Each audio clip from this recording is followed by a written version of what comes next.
Hai, Assalamualaikum, selamat pagi semua.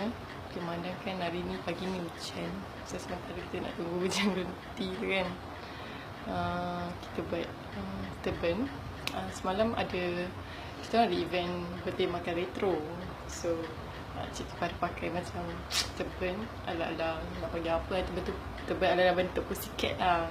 So macam mana nak pakai style turban pussycat, gunakan scarf 4 segi biasa.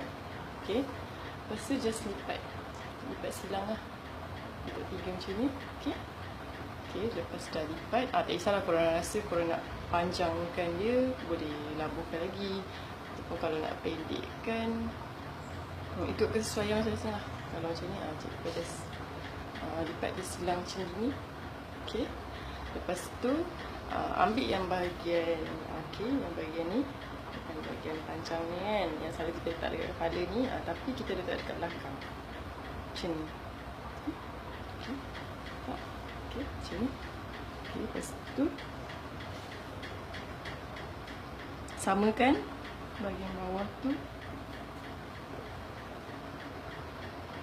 letak dekat belakang, tutup kita punya scarf anak tudung tu kan. Okay, ambil yang ujung ni, yang ni biarkan, yang depan ni, okay, yang depan ni biarkan. Okay, ambil kedua-dua ni, rapikan kat tepi. Okay, kat tepi, kat sini pun sama, rapikan. Lepas tu okay, silangkan kat tu. Okay, so dia akan jadi macam ni lah kan. Lepas tu ni tarik-tarik, kemaskan kan, macam kan.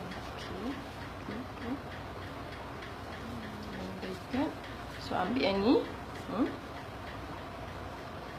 gulung daripada atas, gulung je.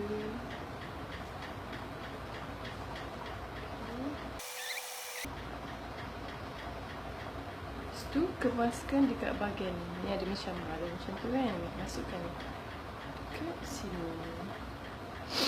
So dia jadi macam ni lah.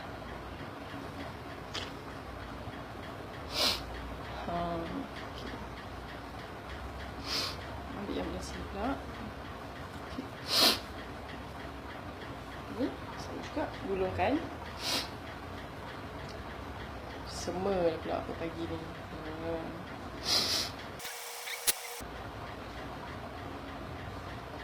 Okay, kemaskan pula belah sini kan, masukkan je kat sini.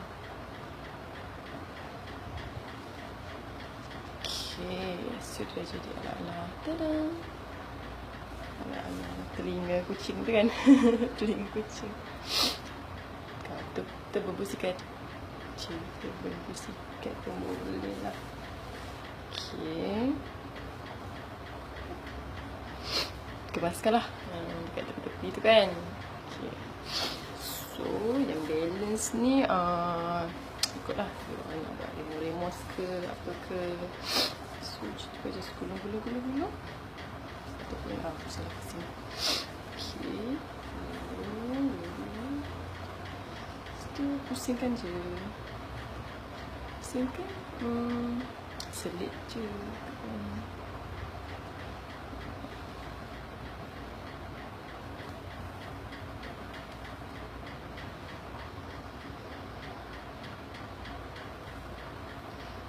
Tada! Itu macam kalau nak rasa nak tambah-tambah aksesori ke kan, ambil lah yang comel-comel ke, apa ke, tak kisahlah apa benda pun. So boleh lah, kata nak retro. Okay, yang ni tambah, kita letak lah.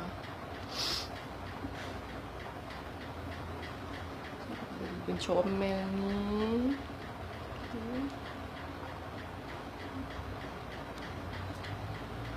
Gitu. Okay, lepas tu, dari situ tu, tak cukup lagi. Okay, kata retro kan. Dah lalang tu nak tambah-tambah. Okay, untuk turban dia siap. Tapi kalau rasa nak start retro sikit tu, ambil lah aksesori lain. Contohnya spek mata ke. Tada! Kan? Tunggu sekejap, wahai kasih, kerana hujan masih ringan. Okay, dah.